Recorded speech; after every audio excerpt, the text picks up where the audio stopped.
Hello everyone, कैसे हैं आप। आज के इस वीडियो में हम जानेंगे कैल्शियम टैबलेट्स के बारे में। इस टैबलेट्स को कैसे उपयोग करना चाहिए और किस प्रकार का बीमारी में आपको यूज़ करना चाहिए। तो फ्रेंड्स, इस वीडियो को लाइक कर दीजिए, सब्सक्राइब कर दीजिए हमारे चैनल को। कुछ पूछना चाहे तो आप हमें कमेंट करके बता सकते हैं अगर आपको कोई प्रश्न है तो।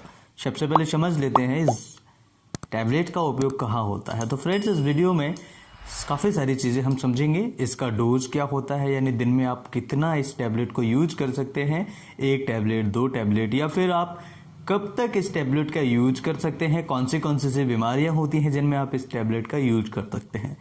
किन किन बीमारियों में आपको ये टैबलेट्स उपयोग नहीं करना चाहिए, बच्चों में देना चाहिए या नहीं देना चाहिए, कब इसे लेना चाहिए, कैसे लेना चाहिए, सारे कन्फ्यूजन्स को इस वीडियो में क्लियर करेंगे। तो सबसे पहले समझ लेते हैं, ये कैल्शियम जो है एक टाइप का मिनरल होता है। जो मिनरल हमारे शरीर में कभी कम हो जाता है, जिसकी वजह से हमारी हड्डियां कमज़ोर हो जाती हैं, हड्डियां बहुत जल्दी फ्रैक्चर होने लगती है, हड्डियां अंदर से बहुत ज़्यादा फुसफुसिया टाइप की हो जाती है, यानी बहुत ज़्यादा वीक हो जाती हैं, जिसे हम ऑस्टियोआर्थराइटिस या ऑस्टियोमाइलाइटिस जैसी बीमारियों में ऐसी सिचुएशन में इसका यूज कर सकते हैं। तो फ्रेंड्स, कैल्शियम एक मिनरल है जो आप सभी के लिए, हमारे लिए बॉडी में नॉर्मल मात्रा में होना बहुत ज़्यादा ज़रूरी है। लेकिन जब इसकी कमी हो जाती है तो हमारे बॉडी में काफ़ी सारे साइंस आने लगते हैं, जैसे आलस सा बना रहना, हाथ पैरों में दर्द होना, जॉइंट्स में दर्द होना, या फिर आपको कमजोरी होना, या आपका जो हार्ट है वो सही से पंपिंग न करना, उसमें थोड़ी दिक्कत होना। कई बार ये हमारी ऐसी प्रॉब्लम्स क्रिएट करता है, जैसे कमर में दर्द होना, और हम महसूस नहीं कर पाते हैं कि हमें ये बीमारी क्या है। तो जो सिप्काल जो टैबलेट है 500 mg में आपको दिया हुआ है, सिप्काल सिप्ला कंपनी के द्वारा बनाया जाता है। Calcium and vitamin D3 tablets जो है, इसके अंदर 500 mg जो कैल्शियम है और इसके अंदर 250 mg जो है वो आपका D3 है। तो कैल्शियम और D3 हमारी हड्डियों के लिए, हड्डियों में दर्द होना, कमजोरी होना, जल्दी फ्रैक्चर हो जाना, या फिर कमर में दर्द होना, या किसी मरीज को अगर हड्डी टूट गई है तो उसके बाद में इसका उपयोग करना, बहुत ही ज़्यादा अच्छे रिजल्ट्स इसके आते हैं और बहुत जल्दी हड्डियाँ जुड़ जाती हैं। अगर बात करें नेचुरल लेने की, तो दोस्तों इसे नेचुरल कैसे ले सकते हैं, यहाँ कौन कौन से ऐसे खाने की डाइट्स होती हैं जिन्हें हम खा करके नेचुरल तरीके से इसे ले सकते हैं। तो सबसे पहले इसका डोज समझ लेते हैं कि इसका डोज क्या होता है।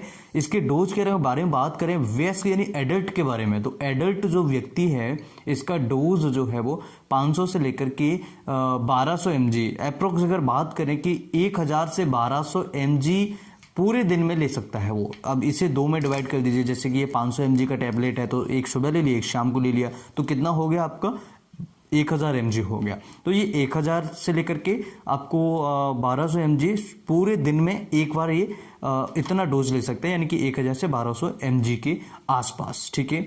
अगर बात करें कि बच्चों में, तो बच्चों में क्या होता है, ये 600 से 1000 के mg के आसपास एक दिन में इसे हम ले सकते हैं, जो कि 10 साल के आसपास के बच्चे होते हैं, 7-8 साल के बच्चे हैं, 9 साल के बच्चे, 10 साल के जो बच्चे हैं। और अगर बात करें 11 से 16 वर्ष की जिनकी उम्र होती है, उनमें 1000 से लेकर के 1400-1500 mg दिन में एक बार ले सकते हैं, यानी कि प्रतिदिन ले सकते हैं। ठीक है। अब अगर बात करें जिनकी उम्र ज़्यादा है, यानी कि जो वृद्ध अवस्था में है, तो ऐसी कंडीशन में इस दवाई का यूज कम करते हैं, यानी कि दे सकते हैं, कोई दिक्कत नहीं, लेकिन कम करते हैं। और अगर बात करें प्रेगनेंसी और दुग्धावस्था, यानी कि फीडिंग, ब्रेस्ट फीडिंग जो माताएं कराती हैं या जिनको प्रेगनेंसी है, तो ऐसे सिचुएशन में भी हम इसे 1000 से लेकर के 1400-1200 mg के आसपास दिन में एक बार दे सकते हैं। हालांकि जिनको प्रेगनेंसी है, जो ब्रेस्ट फीडिंग करा रही हैं, उनको बिना डॉक्टर की सलाह के इस दवाई का उपयोग नहीं करना चाहिए, क्योंकि अगर किसी को हाइपरटेंशन है या किडनी की बीमारी है या फिर किसी मरीज को और कोई दिक्कत है, तो ऐसे सिचुएशन में हमें काफ़ी सारी प्रॉब्लम्स क्रिएट होंगी। अब अगर बात करें कहाँ कहाँ पर इस टैबलेट का यूज़ नहीं करना चाहिए और कौन सी ऑर्गन्स की बीमारियों में इस टैबलेट का उपयोग हमें नहीं करना चाहिए, तो देखिए, किडनी की क्रॉनिक बीमारियाँ, जिनको स्टोन स्टोन हो जाता है, किडनी फेल्यूर की तरफ जा रहा है या किडनी सही तरीके से फंक्शन नहीं कर पा रहा है, तो ऐसी सिचुएशन में इस टैबलेट का उपयोग नहीं करना चाहिए। या फिर ऐसे मरीज जिनको हाइपोपैराथायराइडिज्म है, यानी कि जिनको पैराथायराइडिज्म या थायराइड की बीमारी है, ऐसे मरीजों को भी ये बहुत सावधानी से लेना चाहिए। बिना डॉक्टर की सलाह के इस दवाई का उपयोग नहीं करना चाहिए। किसी मरीज को अगर टिटनेस वगैरह होता है या मिर्गी आती है, तो ऐसी सिचुएशन में भी कैल्शियम जो है चिकित्सकीय सलाह के द्वारा बिना इस दवाई का उपयोग नहीं करना चाहिए। और ज़्यादातर जो होता है आईवी इनको अस्पताल में दिया जाता है, तो वो हॉस्पिटल में डॉक्टर के देखरेख में ही दिया जाना चाहिए। अगर बात करें किसी मरीज को इस टैबलेट्स में स्पेशली किसी बीमारी की अगर हम बात करें, तो हाइपोकैल्शियम जो हाइपोकैल्शियमिया होता है, यानी कि कैल्शियम की कमी होना जिसकी वजह से हड्डियां कमज़ोर हो जाती हैं, ऐसी सिचुएशन में हम ऐसी स्थिति में कैल्शियम ग्लूकोनेट का आईवी इंजेक्शन भी दे सकते हैं।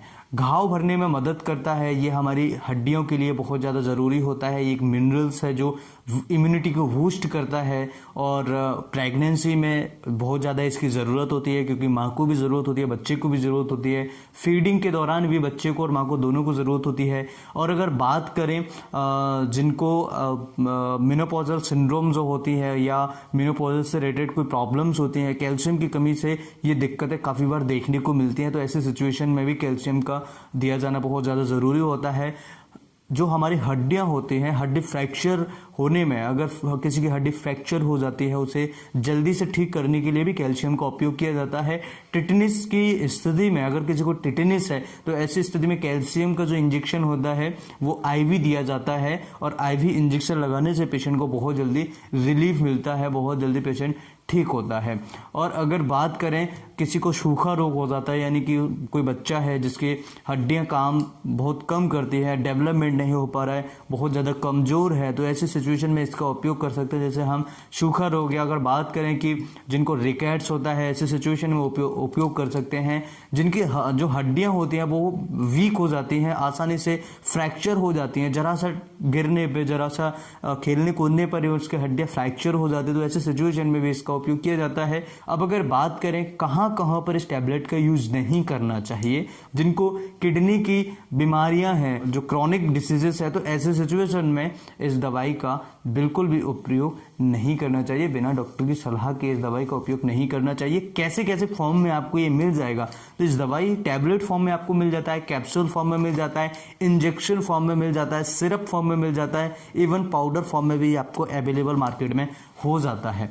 अब बात करते हैं कि इस दवाई के साइड इफेक्ट्स क्या होते हैं। तो देखिए, पेट खराब होना, कब्ज होना, पेट फूलना जिसे हम व्लॉटिंग कहते हैं, मुंह सूखना, अधिक प्यास लगना, मितली होना, बमन होना, भूख न लगना, अधिक पेशाब होना, और कई बार ऐसी जो विभ्रम जैसी स्थिति है, कई बार मरीज को क्या होता है कि वर्टाइगो जैसी प्रॉब्लम्स हो जाती है। ऐसे सिचुएशन भी इसके साइड इफेक्ट्स होते हैं, जो कि बहुत कम होते हैं, लेकिन कई पेशेंट्स में ऐसे देखने को मिलते हैं। तो इससे घबराने की कोई ज़रूरत नहीं है। अगर किसी पेशेंट को ये टैबलेट लेने से उनको कॉन्स्टिपेशन हो जाता है, कब्ज हो जाता है, भूख कम हो जाती है, तो इसमें घबराने की कोई दिक्कत नहीं है। अगर बात करें दोस्तों इस टैबलेट के फॉर्म में, अगर हम नेचुरल लेना चाहें, तो नेचुरल लेने से आप क्या क्या ऐसी चीज़ें हैं जिनको आप नेचुरली विटामिन D3 या फिर कैल्शियम की जो सोर्सेस है वो आप ग्रहण कर सकते हैं, जो आपकी बॉडी के लिए बहुत ज़्यादा इंपॉर्टेंट होते हैं। तो सबसे पहले अगर बात करें जो हमारे डेयरी प्रोडक्ट्स होते हैं, जैसे दही है, पनीर है, मक्खन है, और इसके अलावा अगर बात करें अंडा है, मछली है, और अगर इसके बाद अगर सब्जियों या हरी सब्जियों की बात करें तो इसके अलावा जैसे गेहूं वगैरह है, ज्वार है, आंवला है, मूंगफली है, ठीक है, रिच ब्रेड वगैरह है, ठीक है। कैल्शियम की प्रचुर मात्रा इन चीज़ों में पाया जाता है, तो आप आसान तरीके से कैल्शियम की कमी होने पर ये सारी चीज़ों को खा सकते हैं, जो मैंने आप सभी को बताया। अगर बात करें कि ये जो मेडिसिन है कौन से मेडिसिन के साथ में नहीं लेनी चाहिए, तो देखिए सिफ्रोफ्लॉक्सासिन जो टैबलेट है इसके साथ में नहीं लेना चाहिए। नॉरफ्लॉक्सासिन जो टैबलेट है इसके साथ में नहीं इसका उपयोग करना चाहिए। ओफ्लॉक्सासिन है, इसके साथ में इसका उपयोग नहीं करना चाहिए। और अगर बात करें टेट्रासाइक्लिन, तो इसका भी इसके साथ में उपयोग नहीं करना चाहिए, क्योंकि ये जो मेडिसिन होती है इनके अवशोषण और इसके जो काम करने का प्रभाव होता है ये धीरे धीरे कम हो जाता है। तो आज के इस वीडियो में हमने जाना कैल्शियम की कमी के कारण और कैल्शियम क्यों हमारे शरीर में ज़रूरी होता है, कैल्शियम के क्या क्या यूजेस होते हैं। और अगर बात करें कि कैल्शियम हमारे शरीर में क्यों कम हो जाता है, तो देखो दोस्तों, जब हम कुछ खाते नहीं हैं, जिसके सोर्सेस नहीं प्राप्त करते हैं, जब हम डाइट में अगर प्रचुर मात्रा में कैल्शियम विटामिन D3 का उपयोग नहीं करते हैं, तो हमारे शरीर में ये सारी चीज़ें कम हो जाती हैं और धीरे धीरे हमें काफ़ी सारी बीमारियां आने लगती हैं, जैसे कि आलस होना, हाथ पैरों में दर्द होना, कमजोरी, और इसके अलावा बहुत सारे जॉइंट्स में दर्द होना, कमर में दर्द होना, और अलग अलग प्रकार की बीमारियां स्टार्ट हो जाती हैं। हमारा हार्ट जो है सही से फंक्शन नहीं कर पाता है, क्योंकि कैल्शियम, पोटेशियम, क्लोराइड वगैरह हमारे हार्ट के लिए, मसल्स के लिए बहुत ज़्यादा ज़रूरी होता है। तो फ्रेंड्स, आज की वीडियो में इतना ही। अगर वीडियो अच्छा लगे तो लाइक एंड शेयर करें, कुछ पूछे तो कमेंट करें। फिर मिलता हूं किसी वीडियो में, तब तक नमस्कार, thanks for watching, bye bye.